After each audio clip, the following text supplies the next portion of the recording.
प्रिय मित्रों, नमस्कार। आज जीवन के 80 वर्ष पूर्ण होने पर लीक से हटकर कौशिक दंपति का परिचयात्मक संकेत प्रस्तुत कर रही हूँ। आज के आलेख कहाँ से कहाँ तक डॉक्टर कौशिक और के माध्यम से। आइए, स्वागत है आपका। कहाँ से कहाँ तक डॉक्टर कौशिक और लगभग 16 वर्ष का एक किशोर गांव बादले के विद्यालय से हाई स्कूल की परीक्षा पास कर अपने गांव जहांगीरपुर हरियाणा से चल पड़ा दिल्ली की ओर अपने जीवन नैया का स्वयं मांझी बनकर लक्ष्य तक पहुंचने के लिए। दिल्ली आकर उसे दिल्ली नगर पालिका के सीनियर प्रेसिडेंट लाला प्रताप सिंह लोहिया की रोहतक रोड वाले कोठे की परछत्ती में रहने की सुविधा प्राप्त हो गई। जब लाला जी को ज्ञात हुआ कि यह लड़का अच्छे अंकों से 10वीं पास है, तो उन्होंने उसके जीवन निर्वाह के लिए अपने प्रभाव का प्रयोग कर सरकारी विद्यालय में उसकी नियुक्ति अप्रशिक्षित अध्यापक के रूप में करवा दी। कुछ आर्थिक स्वतंत्रता मिलने पर उसकी कल्पना को पर लग गई और माँ सरस्वती की कृपा से उसने बीए की परीक्षा उत्तीर्ण की। अध्यापन के क्षेत्र में पदोन्नति का मार्ग खोलने के लिए बीटी अथवा बीएड की उपाधि भी प्राप्त कर ली। वह यहीं तक नहीं रुका। उसने diploma in journalism, MA Hindi, MA Sanskrit, MA अंग्रेजी, एमएड, यहाँ तक कि पीएचडी की डिग्रियाँ प्राप्त कर डॉक्टर बनने का अपना स्वप्न साकार किया। 10वीं से डॉक्टरेट तक की उपाधि उसके श्रम साध्य जीवनचर्या का ही तो परिणाम है। वह केवल परिश्रमी ही नहीं, आरंभ से सृजनशील भी रहा है। पत्रकारिता डिप्लोमा ने उसके बचपन से लिखने की क्षमता को धार दी। वह पत्रिकाओं में लेख, कहानी, कविता आदि लिखकर भेजता और भाग्य के उस धनी का हर लेख पत्र पत्रिका का हिस्सा बन जाता। वह किशोर जो अब युवा हो चुका है, जान चुका है कि विद्यालय काल से डायरी लेखन जो उसके जीवनचर्या का अंग बन चुका है, से उसे परोक्ष अपरोक्ष रूप में अनेक लाभ प्राप्त हुए हैं। डायरी लेखन जहाँ चारित्रिक विकास का माध्यम बनता है, वहीं भाषा में परिष्कार, लेखन के प्रति सजगता, उचित अनुचित का निर्णय लेने की क्षमता, कुटेवों के प्रति विरक्ति, सद्गुणों का विकास आदि का माध्यम भी बन जाता है। ज्ञान पिपासु वह देश विदेश से आए विद्वानों को सुनता, कवि सम्मेलनों में जाता। जहाँ कई ज्ञानवर्धन का उसे अवसर मिलता, वहाँ वह अवश्य जाता। मानो वह पूरी दुनिया को अपने नेत्रों से सुनना, देखना, कानों से सुनना चाहता हो। वह विनोबा भावे से मिला, नेहरू जी से भेंट करने का अवसर, उन्हें सुनने का भी अवसर उसे प्राप्त हुआ। आचार्य भगवान देव ने एक बार अपने प्रवचन में कहा था कि 25 वर्ष की आयु के बाद गृहस्थ आश्रम में प्रवेश करना चाहिए। सो उसने भी गांठ बांध ली कि 25 वर्ष से पहले वे विवाह के बंधन में नहीं बंधेगा, चाहे घर वाले कितना ही आग्रह क्यों न करें। 25 वर्ष की आयु भी पूरी हुई और एक बार दिल्ली के एक पंडित अपनी लड़की के रिश्ते के लिए उसके पास पहुँचे और उसके पिताश्री की कुछ हाना के पश्चात बात पक्की हुई। 21 जून 1961 को जयनारायण नामक उस युवक का विवाह विमला गौड़ नामक लड़की के साथ विधिवत संपन्न हो गया। कुछ ही दिनों में मैं जान चुके थे कि गृहस्थ आश्रम एक कर्म क्षेत्र है, जहाँ उद्यम के हल से सुफल की खेती उग आती है और यदि प्राकृतिक आपदाएं न आएँ तो उसकी प्राप्ति भी भरपूर होती है। इसका पूर्वाभ्यास तो तभी हो गया था जब इन्होंने मेरे पिताश्री से कहा कि अपने पुत्री से कहना कि वह इसी जून में प्रभाकर की परीक्षा दे तो अच्छा रहेगा। मेरी मौसी की पुत्री पुष्पा पहाड़गंज के किसी कॉलेज में प्रभाकर की कक्षा अटेंड कर रही थी। यह निश्चय हुआ कि मैं करोल बाग अपनी मौसी के यहाँ रहूँ और उसके साथ तैयारी करूँ। मैं वहाँ चली गई। दोनों समय कक्षाएं चल रही थी। मैं सुबह प्रातः की कक्षा में जाती, वहीं से अपने कार्यक्षेत्र विद्यालय ढाका में आते और फिर सीधे करोल बाग घर पहुँचती। रात्रि की कक्षा में मैं बहुत कम जा पाती। जिस रात्रि की कक्षा में जाती उस दिन रात्रि का अध्ययन और प्रातः कॉलेज से सीधे विद्यालय में जाना भारी पड़ता। प्रातः की कक्षा के बाद पर्याप्त समय होने के कारण मैं विद्यालय की एक अंतरंग सखी अध्यापिका सखी के घर कुछ समय रुक जाती। एक दिन उसकी माँ ने मुझसे कहा, पुत्र तू रोटी कब खाती है? आज तो मेरे हाथ की रोटी खाकर स्कूल जा। अभी हरभजन ने भी रोटी नहीं खाई है। मेरे संकोच को देखकर वे बोली, बेटा हमारे घर मर्द लोग ही बाहर केवल अंडा खाते हैं, घर में अंडा नहीं बनता। और उन्होंने मुझे भरपेट खाना खिलाया। अब तो रोज़ ही मैं सखी हरभजन के यहाँ दोपहर का खाना खाती। कितनी स्वादिष्ट लगती थी उस माँ के हाथ की रोटी। खैर, मैंने और मेरी बहन पुष्पा ने वहीं से पेपर दिए और घर लौटी। 19 वर्षीय में जिसे जिम्मेदारी क्या होती है नहीं मालूम, घर खर्च कैसे चलता है नहीं मालूम, यहाँ तक कि एक समय का खाना बनाने का भी अभ्यास नहीं। शुरू में हर लड़की को इन्हीं कार्यों की समस्याओं से ही तो जूझना होता है।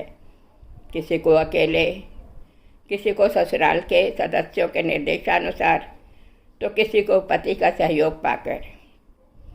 ससुर, देवर, मैं और ये घर में 4 सदस्यों का खाना, घर के बर्तन सफाई, विद्यालयी नौकरी और पढ़ाई एक की नहीं बल्कि हम दोनों की।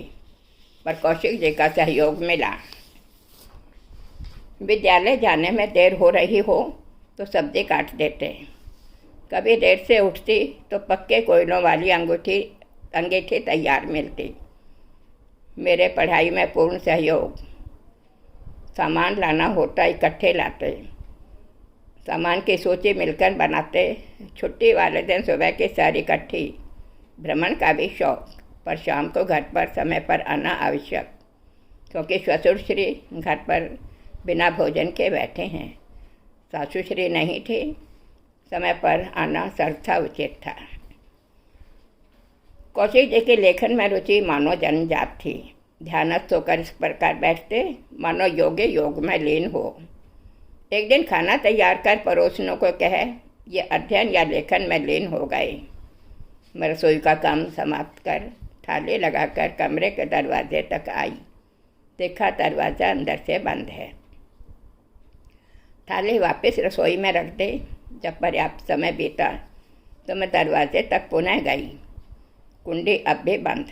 कुछ देर और प्रतीक्षा कर दरवाज़ा खटखटाया। इनकी शायद समाधि भंग हुई। दरवाज़ा खोला और बोले, कुछ काम है क्या? मैं एक लेख लिख रहा था, समाप्ति पर है। बोलो, क्या आवश्यकता पड़े? मैंने कहा, खाना खाने का समय हो गया। अभी नहीं खाना है क्या? जवाब मिला, भाई काम समाप्त होने पर मैं स्वयं ही दरवाज़ा खोल देता।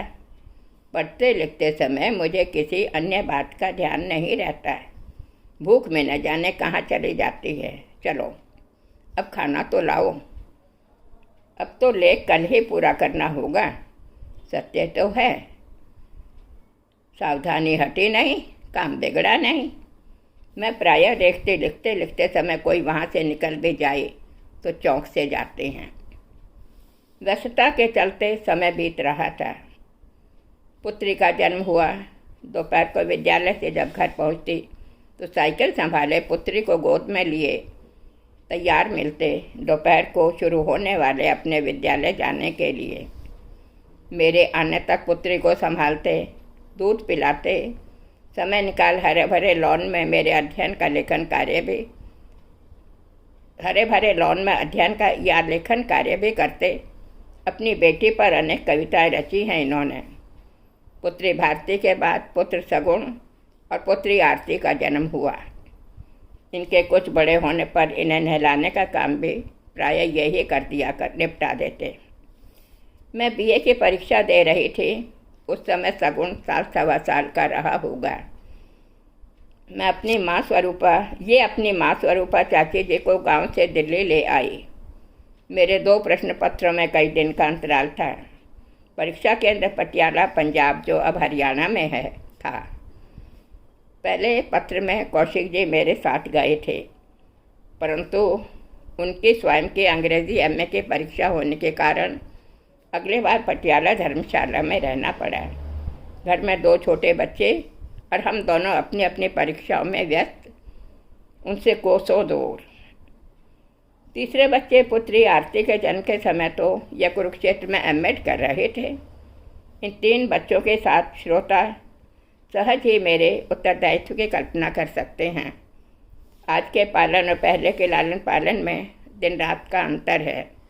बच्चे बाहर खेलते थे, अपने संगी साथियों के साथ लड़ते झगड़ते उछल कूद करते। पुत्र सगुण को दादाश्री ने अमरकोश तक के काफ़ी श्लोक कंठस्थ करा रखे थे। धीरे धीरे मैंने अपनी MA Sanskrit, MA Hindi, BEd और एमएड की परीक्षाएं पास उत्तीर्ण की। तीनों बच्चों के विवाह संपन्न हुए। दोनों पुत्रियां दिल्ली प्रशासन के सरकारी विद्यालयों में लेक्चरर हैं। पुत्र रोजगार में निरत है। पुत्र वधू डॉक्टर रमा कौशिक दौलतराम कॉलेज में रीडर थी कि अब से लगभग 15 वर्ष पूर्व उसका देहावसान हो गया। शैक्षिक परीक्षाएं बहुत दी, पर भाग्य विधाता की परीक्षा भी शेष थी। अधुना बड़ी पौत्री बीटेक करके अमेरिका से एमएस कर वहीं जॉब कर रही है। छोटी पौत्री का भी बीटेक के बाद अमेरिका से एमएस कर वहीं जॉब करने का विचार फलीभूत होने को है, और पौत्रवरेण्य भी बीटेक की परीक्षा उत्तीर्ण कर इंजीनियर बन चुका है। भले ही यह 15 वर्ष कष्टकारी रहे हों, पर उपलब्धियां बीच बीच में मरहम का कार्य करती रही हैं। कौशिक जी अपने लेखन कार्य में व्यस्त रहते शताधिक पुस्तकों के लेखक रहे हैं। डॉक्टर कौशिक प्राय सभी विधाओं में उनकी रचनाएं हैं। इनका लेखन चर्चा का विषय रहा है। हरियाणवी कोश ने इन्हें हरियाणा साहित्य अकादमी के निदेशक पद तक उपलब्ध कराया है। ढेरों पुरस्कार प्राप्त किए हैं इन्होंने अपने जिनमें महामहिम राष्ट्रपति द्वारा राष्ट्रीय शिक्षक सम्मान, दिल्ली हिंदी अकादमी साहित्यकार पुरस्कार, हरियाणा साहित्य अकादमी द्वारा पंडित लक्ष्मीचंद एवं हरियाणा गौरव पुरस्कार, प्रौढ़ शिक्षा विभाग द्वारा 2 पुस्तकें पुरस्कृत, एनसीईआरटी दिल्ली से 7 बार राष्ट्रीय टीचर एजुकेटर पुरस्कार आदि उल्लेख्य हैं। पर्यटन मंत्रालय द्वारा राहुल संकृत्यानंद सम्मान तथा दिल्ली सरकार के सौजन्य से 2 बार विश्व हिंदी सम्मेलनों में सहभागिता, रेडियो पर राष्ट्रीय स्तर पर वार्तालाप आदि आदि। डॉक्टर कौशिक के संपर्क में जो कोई आता वह प्रभावित हुए बिना नहीं रहता।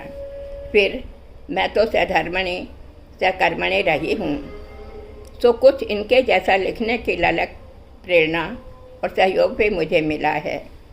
अंतर्मन की लालसा फलीभूत हुई।